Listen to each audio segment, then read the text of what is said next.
നിയമസഭാ തെരഞ്ഞെടുപ്പ് പടിവാതിക്കൽ എത്തി നിൽക്കെ ശബരിമല യുവതീ പ്രവേശനത്തിൽ നിലപാട് മാറ്റി പിണറായി സർക്കാർ. ശബരിമലയിലെ ആചാരങ്ങൾ നിലനിർത്തണമെന്നും യുവതീ പ്രവേശനം വേണമെന്ന് ഉള്ള സർക്കാരിന്റെ തീരുമാനമായേക്കും നാളെ സുപ്രീം കോടതിയെ അറിയിക്കുക. നേരത്തെ ദേവസ്വം ബോർഡ് യുവതീ പ്രവേശന വിഷയത്തിൽ തീരുമാനം മാറ്റിയിരുന്നു.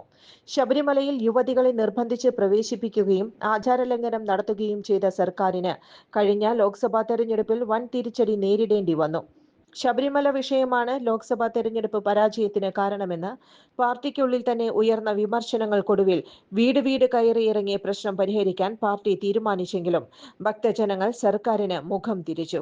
സംഭവം ഈ തെരഞ്ഞെടുപ്പിലും സർക്കാരിന് കൈപ്പൊള്ളുമെന്ന് കരുതിക്കൊണ്ടാണ് ലോക്സഭാ തെരഞ്ഞെടുപ്പ് പ്രഖ്യാപിക്കാൻ മണിക്കൂറുകൾ മാത്രം ബാക്കി നിൽക്കെ സർക്കാരിന്റെ മലക്കം മറിച്ചിലുണ്ടായത്. നേരത്തെ എടുത്ത പുരോഗമന തീരുമാനങ്ങൾ മാറ്റിയാണ് ശബരിമലയിൽ ആചാരങ്ങൾ നിലനിർത്താൻ സർക്കാർ തീരുമാനമായത്. ശബരിമലയിലെ സ്വർണ്ണപാളികൾ മോഷണം പോയ സംഭവത്തിൽ സർക്കാരിനെ പ്രതികൂട്ടിലാക്കിയ സാഹചര്യത്തിലാണ് ജനങ്ങളെ ചേർത്ത് പിടിക്കാനായി യുവതീ പ്രവേശനം വേണ്ടെന്ന് വെക്കാൻ സർക്കാർ തീരുമാനിച്ചിട്ടുള്ളത്. മൂന്നാം പിണറായി സർക്കാരിന്റെ തിരിച്ചുവരവിന് ഭക്തജനങ്ങളുടെ പിന്തുണ അനിവാര്യമാണെന്ന് കണ്ടെത്തിയതിനെ തുടർന്നാണ് സർക്കാരിന്റെ നിലപാട് മാറ്റം. ചെറിയ ചെലവിൽ വീട്ടുമുറ്റത്തൊരു വിളക്ക്, വൈദ്യുതി വേണ്ട, ബാറ്ററി വേണ്ട, പൂർണ്ണമായും സോളാറിൽ പ്രവർത്തിക്കുന്ന ലൈറ്റുകൾ നിങ്ങളുടെ വീടുകളിലോ സ്ഥാപനങ്ങളിലോ എവിടെയായാലും സ്ഥാപിച്ചു കൊടുക്കുന്നു.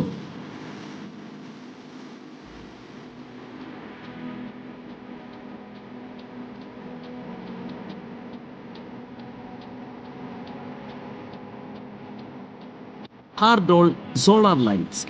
കൂടുതൽ വിവരങ്ങൾക്ക് വിളിക്കേണ്ട നമ്പർ 9447132148.